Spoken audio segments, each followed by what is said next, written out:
Hai, welcome to Artocles. Berhubung ini adalah video terakhir di bulan Januari 2023, beda dikit lah sekali-kali. Kita nggak bahas percintaan dan selingkuh dulu, ngebahas kasus mencengangkan, unik dan seru namun pendek. Mau dibuat shorts terlalu panjang, mau dibikin satu video khusus terlalu pendek. Jadi kali ini ada 3 kisah nyata yang bakal saya bagikan sebelum besok masuk ke cerita rumah tangga lagi.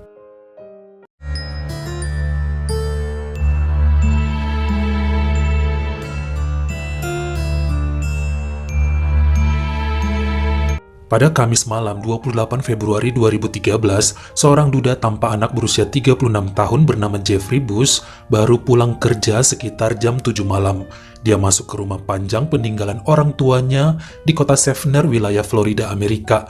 Dirinya langsung menuju dapur dan ketemu dengan kakak ipar serta keponakannya yang masih kecil.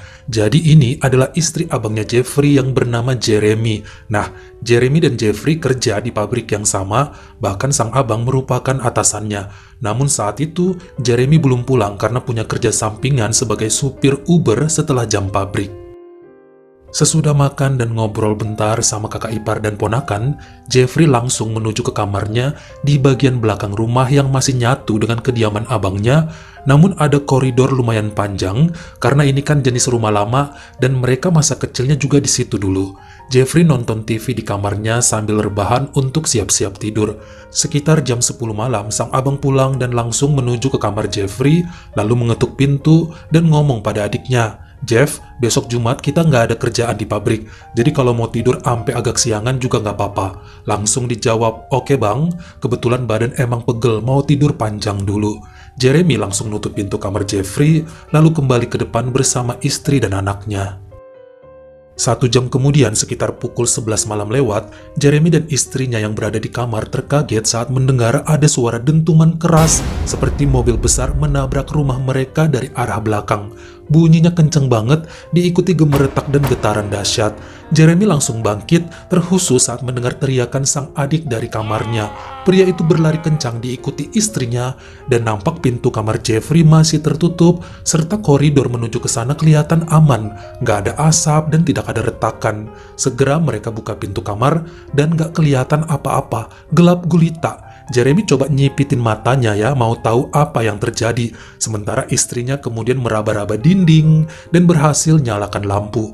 Disinilah suami istri tersebut kaget bukan main dengan pemandangan yang mereka lihat. Jeffrey, tempat tidur, dan semua isi kamarnya lenyap ditelan sebuah lubang yang ada di tengah ruangan. Ternyata, titik tepat di bawah kasurnya ada bolongan besar dalam tanah yang kemudian ambruk, membuat lelaki itu jatuh dan semua barang jadi ikutan merosot menimpa tubuhnya. Bahkan bagian pinggiran lubang perlahan jadi ikutan longsor sambil terus mengubur Jeffrey. Jadi Jeremy dan istrinya coba melihat timbunan tanah di lubang yang saat itu dalamnya sekitar 3 meter, namun bagian ujung tempat tidur Jeffrey nampak sedikit mencuat. Disuruh istrinya ngambil sekop dan sang abang lompat tanpa keraguan untuk menyelamatkan adiknya. Bergantian pakai tangan lalu sekop, dia gali tanah sambil manggil-manggil nama Jeffrey yang sempat menjawab namun kemudian suaranya menghilang. Sang istri langsung nelpon polisi, sementara Jeremy terus merasakan bahwa pijakannya dalam lubang semakin turun dan merosot, tapi nggak mengurangi niatnya untuk terus menggali meski suara Jeffrey tak terdengar lagi dan resiko bahwa Jeremy juga bisa ikut tertelan dalam lubang. Sampai beberapa polisi datang, mereka menarik paksa Jeremy dari sana karena terlalu berbahaya. Bahkan kemudian diketahui kedalaman lubang menjadi 18 meter. Namun lelaki itu menolak dievakuasi. Dia nggak mau meninggalkan adiknya sambil terus menangis. Istri dan anaknya diamankan dan beberapa tetangga juga disuruh pindah saat lubang itu nampak makin meluas dan membesar. Karena petugas kan nggak tahu ya seberapa besar lubang bumi yang kopong di bawah situ. Garis polisi sudah dipasang dan regu penyelamat juga didatangkan, namun sepertinya makin sulit untuk bisa menemukan tubuh Jeffrey dalam keadaan apapun. Berbagai cara sudah direncanakan, namun hanya beberapa yang bisa direalisasikan dalam penyelamatan ya, karena resiko besar tanah yang gamang. Helikopter, tambang dengan traktor panjang masih juga gagal. Bahkan di hari kedua, mereka coba mengulur sebuah mikrofon ke dalam untuk mendengar apakah suara Jeffrey masih berteriak. Namun nampak nggak ada tanda-tanda kehidupan. Bahkan mesin audio recordernya ikutan tertelan ke lubang saat terjadi longsor lanjutan. Keadaan semakin parah saat dua rumah tetangga ikutan ambruk dan tertarik ke dalam lubang yang melebar. Dalam masa berbulan-bulan setelahnya, masih saja Jeremy menunggui tempat itu saat petugas dengan susah payah memperbaiki daerah tersebut. Berharap ada keajaiban membuat adiknya muncul kembali, namun nihil. Hingga di 2015, jadi 2 tahun setelahnya, coba dibuka dan dicari lagi dengan bantuan dari luar negeri, namun gak ketemu juga. Makanya pihak kepolisian menyatakan Jeffrey Bush telah menghembuskan nafas terakhir dan segera melakukan proyek penutupan lubang itu guna pencegahan keadaan berbahaya akan menjalar kemana-mana. Jeffrey Bush tertimbun di bawah kamarnya selamanya.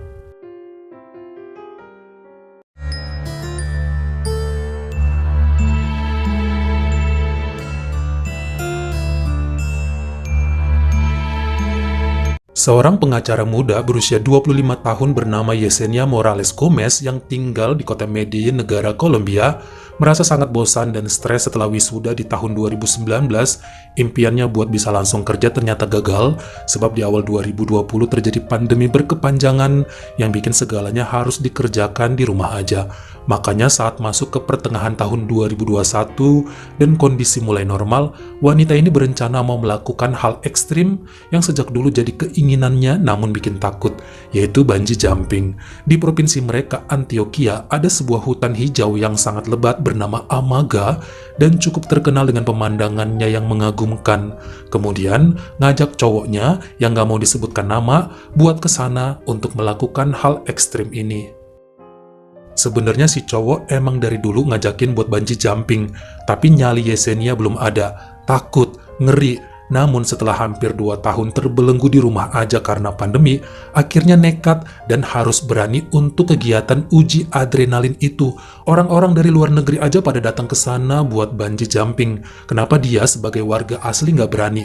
Wajib dicoba. Keduanya pun berangkat pada Minggu 18 Juli 2021 dari parkiran luas menuju jalan setapak ke atas, di mana jalurnya merupakan jembatan yang dulunya digunakan sebagai rel kereta api pengangkut bebatuan dari atas gunung. Sekarang dikelola oleh perusahaan bernama Amaga Sky Bungee Jumping. Di sini barisan dimulai dan cukup kaget sebab saat itu antriannya panjang banget, sampai ratusan orang. Yesenia tahu bahwa tempat itu ngetop dan pengunjungnya dari luar negeri pun banyak, namun dia nggak duga bakal serame itu. Sampai berjam-jam ngantri dan nyali Yesenia pun turun naik. Apalagi saat dari jauh terlihat ada yang ngelompat sambil teriak-teriak bikin dia mau batalin aja.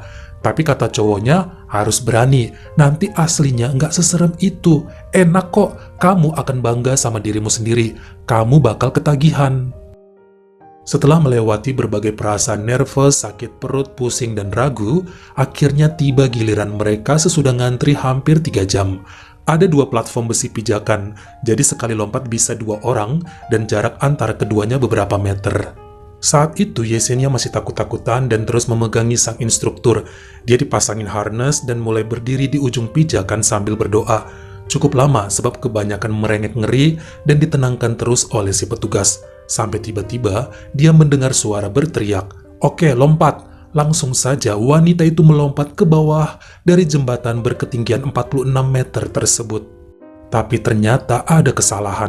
Suara perintah yang didengar Yesenia bukanlah dari instrukturnya, namun dari instruktur cowoknya yang berada beberapa meter di sampingnya. Justru gadis itu kondisinya belum siap sebab tali elastis di kakinya belum terpasang, baru cuma harnessnya saja. Karena dari tadi kan dia merengek terus, makanya petugas mau nenangin dulu. Cowoknya dan beberapa petugas langsung lari menuju ke tangga untuk ke bawah sambil menghubungi staf yang ada di bagian dasar jurang. Namun mereka terlambat sebab nyawa Yesenia sudah melayang dan kondisi tubuhnya lumayan hancur sebab mengenai bebatuan. Anehnya, dokter yang memeriksa tubuh Yesenia mengumumkan justru kepergian wanita itu bukan karena benturan, namun serangan jantung saat terjun ke bawah. Sepertinya, sedetik setelah lompat, Yesenia kaget dan sadar bahwa kakinya belum dipasangkan tali dan ketakutan, hingga nyawanya melayang justru sebelum menyentuh tanah. Pihak keluarga kemudian melakukan tuntutan lalu mendapat sejumlah uang yang dibayarkan oleh pihak perusahaan Amaga Sky. Meski sempat ditutup beberapa bulan, namun wisata bungee jumping itu kemudian dibuka lagi dengan pergantian beberapa staf.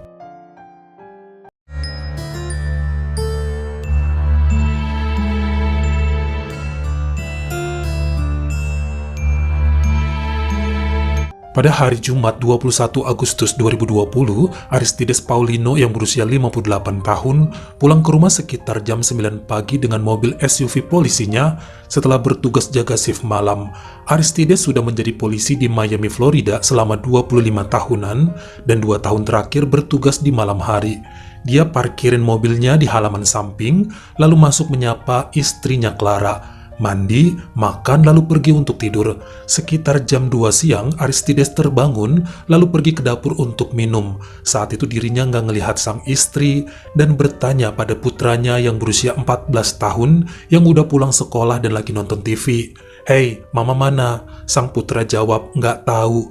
Karena mikir istrinya mungkin lagi keluar belanja atau ke rumah tetangga, kemudian Aristides malah tidur lagi. Jam 5 sore, lelaki ini terbangun dan masih belum lihat sang istri, bahkan kemudian menemukan dompet Clara di meja dapur yang makin yakin bahwa istrinya bukan pergi belanja. Harusnya udah pulang karena punya penyakit diabetes dan tiroid, nggak boleh lasak kemanapun.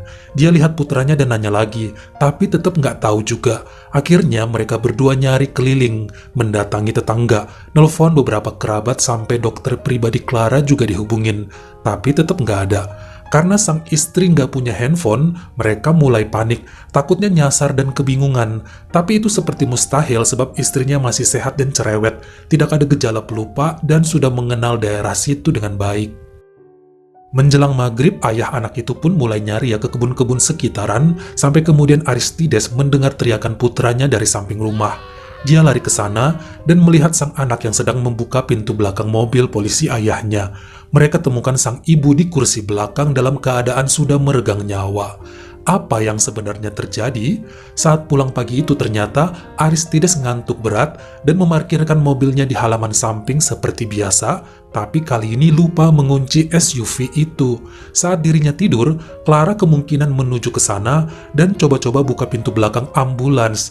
Ternyata nggak terkunci. Menurut penyidik, kemungkinan wanita itu mau membersihkan kursi belakang dan masuk ke sana. Lalu tiba-tiba pintu mobil tertutup serta terkunci otomatis. Ini adalah SUV polisi di mana bagian belakang memang didesain untuk tahanan, jadi dapat otomatis nutup dan terkunci sendiri tanpa ada tombol atau handle buat bisa ngebuka dari dalam. Semua dikontrol dari bagian depan mobil.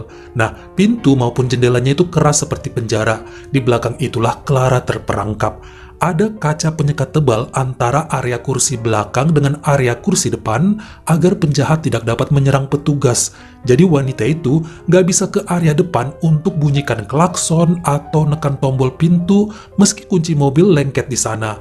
Bagian kaca kiri kanannya juga tebal dan ada besi untuk mencegah tahanan kabur. Juga dirancang kedap suara, jadi teriakan Clara nggak bisa didengar oleh siapapun. Apalagi kaca area belakangnya itu dikonsep gelap tanpa bisa kelihatan dari luar. Ini yang semakin memperparah keadaan hingga wanita itu benar-benar terjebak sendirian. Selama lebih dari 4 jam, Clara berada di dalam mobil itu, mencoba menendang, mencakar, ngegoyang, teriak, mukul sana-sini, namun gak ada satupun yang mendengar serta menolongnya. Terkhusus saat itu, suhu di luar melebihi 33 derajat Celcius dan area di belakang mobil semacam oven bagi Clara yang membuatnya tidak berdaya. Makanya saat mendengar putranya teriak, langsung ditarik oleh Aristides dan coba ngasih CPR.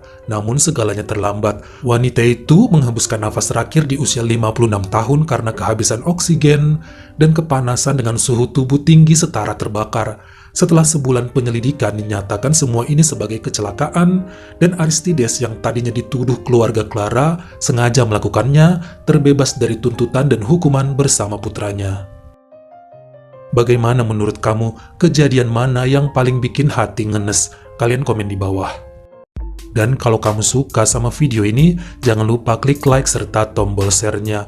Buat yang baru pertama kali mampir atau udah sering mampir tapi belum berlangganan, jangan lupa klik dulu tombol subscribe dan juga dinyalain notifikasinya. Supaya lain kali kalau misalnya saya upload video baru, kamu jadi orang pertama yang tahu. Follow juga Instagram saya jika berkenan di Artokels, S-nya 2, dan jangan lupa untuk nontonin semua video saya yang lainnya. Ingat ya, tetap jaga jari dan juga lidah kita supaya nggak nyakitin hati orang lain. Terima kasih.